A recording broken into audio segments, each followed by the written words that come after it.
Bueno, posteriormente, y para iniciar el análisis del proyecto enviado por la colegisladora en materia anticorrupción, el presidente de la mesa directiva de la Cámara de Diputados realizó o emitió la declaratoria de instalación del periodo extraordinario de sesiones en el Pleno de San Lázaro. La Cámara de Diputados del Honorable Congreso de la Unión, hoy 6 de julio de 2016, se declara legalmente instalada para funcionar durante el segundo periodo de sesiones extraordinarias del segundo receso del primer año de ejercicio de la 63ª legislatura, al que fue convocada por la Comisión Permanente. El presidente de la Comisión de Transparencia y Anticorrupción fundamentó el dictamen que modifica diversos artículos de la Ley General de Responsabilidades Administrativas en relación a las observaciones hechas por el titular del Ejecutivo Federal y que motivaron el periodo extraordinario.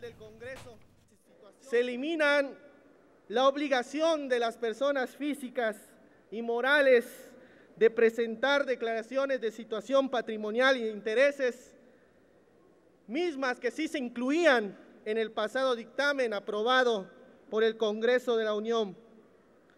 Lo anterior y bajo el entendido de que la reforma constitucional en materia de combate a la corrupción no contempló a los particulares como sujetos obligados a presentar dichas declaraciones.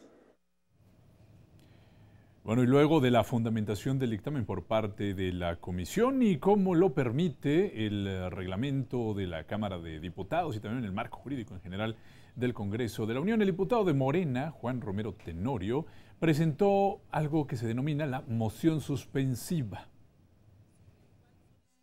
Porque como ellos mismos lo han reconocido, lo reconoció el Consejo Coordinador Empresarial en el boletín que publica el 16 de junio y el 23 de junio, que los empresarios son parte de la corrupción. Los grandes empresarios son parte de la corrupción. Bueno, en votación económica esta moción suspensiva no fue aceptada, fue desechada por el Pleno de la Cámara de Diputados, por lo que continuó el proceso de discusión y debate. Bueno, posteriormente se dio paso a los posicionamientos de los grupos parlamentarios. Encuentro Social argumentó su voto a favor del dictamen en los términos de la minuta enviada por el Senado de la República. De que ya existen sanciones específicas para castigar a aquellos particulares, sean personas físicas o morales, que incurran en faltas administrativas cuando establezcan alguna relación con el gobierno, como lo pueden ser el soborno, la participación de forma ilícita en procedimientos administrativos, el tráfico de influencias. Por su parte, Nueva Alianza, a través del diputado Mariano Salazar Lara, dijo que las disposiciones aprobadas originalmente afectarían a un sector amplio de la población, ya que las obligaciones contenidas podrían constituir una intromisión en la esfera de las personas jurídicas. De esta manera, la minuta se establece. Queremos que se castigue la corrupción y a los funcionarios que ella incurren, que ese es el objetivo de la ley y del sistema en todo su conjunto. No podemos distraer nuestra atención de dicho propósito. El coordinador de Movimiento Ciudadano anunció el voto a favor de estas observaciones, pues indicó que el texto original fue redactado con fines políticos. No queda más que sospechar qué está detrás de la redacción del artículo 32. Y lo que nosotros decimos, y lo decimos de frente, es que quizá el PRI y sus aliados lo que quisieron es enviarle un mensaje al sector empresarial, un mensaje de revanchismo por la insistencia de una parte de ese sector en insistir en una aprobación de un 3 de 3.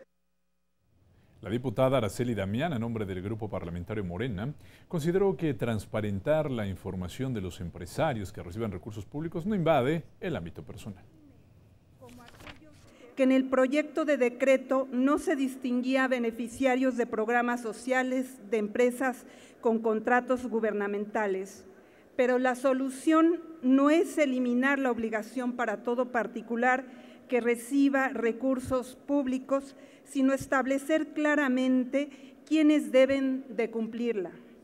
Y el Partido Verde Ecologista de México enfatizó que las observaciones del Poder Ejecutivo a diversos artículos a la Ley General de Responsabilidades Administrativas no excluye al sector empresarial, ya que la normatividad cuenta con un catálogo de actos vinculados por faltas administrativas como la participación ilícita en procesos administrativos o el tráfico de influencias. No podemos demeritar ni minimizar todo el trabajo que hemos hecho. No podemos omitir que esta ley de responsabilidades contiene un capítulo referente a la integridad de las personas morales, donde se establecen las sanciones por las faltas que pudieran cometer. También es importante que precisemos y se recalque que los empresarios se establece que tienen que manifestar cuando haya conflicto de intereses en los negocios que sean parte con el gobierno. Bueno, el grupo parlamentario del PRD lamentó que el Ejecutivo Federal haya perdido la oportunidad histórica de conformar un sistema anticorrupción robusto al optar por observar solo un artículo de la Ley General de Responsabilidades Administrativas que afecta al sector empresarial. En vez de ver el artículo 29 también de la misma, que habla de la máxima publicidad de los servidores públicos en su declaración patrimonial y de intereses, de acuerdo a cómo fue la voluntad de más de 600,000 ciudadanos en una iniciativa ciudadana. Hoy vemos un tema parcial de un artículo que afecta a un sector. Bueno, el Grupo Parlamentario de Acción Nacional refirió que atendieron la realización del periodo extraordinario para cumplir con el contenido de la Ley de Responsabilidades Administrativas. No tomó en cuenta las deficiencias del artículo 29 para que toda la información de los bienes e intereses de los funcionarios sea pública, tal y como lo mandata la Constitución. Pero hoy nos toca enmendar, aunque sea parcialmente, los errores del PRI gobierno y sus aliados. Esperemos que al presidente no le quede corta esta reforma que estamos aprobando. Y para el grupo parlamentario del PRI, las observaciones formuladas por el titular del Poder Ejecutivo Federal respecto a establecer la obligación para que los particulares presenten sus declaraciones de situación patrimonial y de interés constituiría una intromisión indebida en la privacidad y la esfera jurídica de las personas físicas y morales.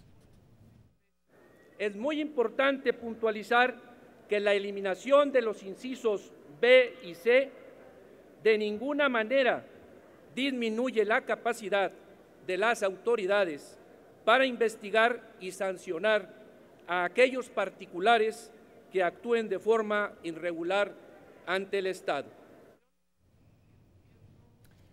Y se abrió el debate a favor y en contra. Ahí se indicó que la falta de una regulación más eficaz en lo que respecta a las declaraciones patrimoniales, fiscales de interés de los servidores públicos, la necesidad de fiscalizar a todos los entes que ejerzan recursos públicos y el llamado a que la sociedad en su conjunto se incorpore en la lucha en el combate a la corrupción fueron algunos de los planteamientos que se expusieron en tribuna en este debate. Tanto el Congreso como Peña Nieto desatendieron un reclamo social y ciudadano mucho más amplio que el promovido por las cúpulas empresariales. Se estableció un modelo burocrático y minimalista de Sistema Nacional Anticorrupción, con la ausencia de instrumentos efectivos para prevenirla y combatirla. Ya que no es posible el debido procesamiento de millones de declaraciones y resultaría un freno para muchos particulares quienes preferirían no prestar el servicio o vender el producto al gobierno, ya que desgraciadamente vivimos en un país inseguro y a muchos empresarios no les parece que su patrimonio sea exhibido, ya que serían objeto puntual de robos o secuestros. Que las y los ciudadanos que voten por nosotros sepan quiénes somos, sepan con qué llegamos y sepan con qué nos vamos. También dijimos que cualquier recurso público debía ser fiscalizado, que todos los entes, sujetos, privados que reciban un recurso público debe ser fiscalizado. Estamos convencidos de que el presidente de la República está perdiendo una oportunidad para demostrar que se puede corregir escuchando sí a los empresarios, sí a los académicos, pero también estamos convencidos de que debe escuchar a toda la sociedad. Estamos hartos todos de exgobernadores ricos, de expresidentes municipales ricos, de muchos funcionarios ricos y de empresarios de ocasión que en 3 o 6 años se hacen tremendamente adinerados. En el Verde compartimos el hecho de que hay que apoyar a los empresarios como hay que castigar a los que no cumplan como debe ser. El PAN advirtió que había inconsistencias. Quedó muy claro de que no solamente en el 29 y en el 32, sino en muchos otros artículos se estaban sembrando posibles situaciones y figuras que estaban dejando en un ánimo de indefensión todo el sistema nacional anticorrupción, y así puntualmente lo señalamos. Con referencia a la inclusión de los particulares en la Ley General de Responsabilidades Administrativas, nos parece perfectamente atendible la observación del presidente, ya que la reglamentación que se refiere a los particulares, como bien lo afirma en el Ejecutivo, no puede establecer el mismo trato que el que se da a los funcionarios. Bueno, luego de darse a conocer las reservas presentadas a este dictamen, se sometió a votación en lo general y el resultado fue de 346 votos a favor y 82 en contra.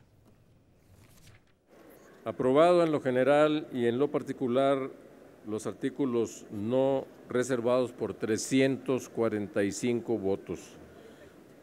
346 votos, perdón. Una votación medio rara porque están reservados todos los artículos, pero tendremos que discutirlos uno por uno. Luego de la discusión de estas reservas que planteaba el presidente de la mesa directiva a todos los artículos del dictamen, 10, pues ninguna de ellas fue avalada por el Pleno. La minuta se aprobó con 314 votos a favor y 104 en contra. Aprobado en lo general y en lo particular por 314 votos el proyecto de decreto por el que se expide la Ley General del Sistema Nacional Anticorrupción, la Ley General de Responsabilidades Administrativas y la Ley Orgánica del Tribunal Federal de Justicia Administrativa. Pasa al Ejecutivo para sus efectos constitucionales. Bueno, y hubo otros temas que se analizaron al iniciar la sesión extraordinaria de la Cámara de Diputados. Legisladores de Acción Nacional y del PRD destacaron la reincorporación del diputado Agustín Basabe a los trabajos legislativos luego de su desempeño en la presidencia nacional del PRD. Solo para dejar constancia de que el día de hoy se reincorpora a sus actividades legislativas el diputado Agustín Basabe, la fracción parlamentaria del PRD, y seguramente los diputados de esta Cámara le dan la más cordial bienvenida. Éxito, diputado.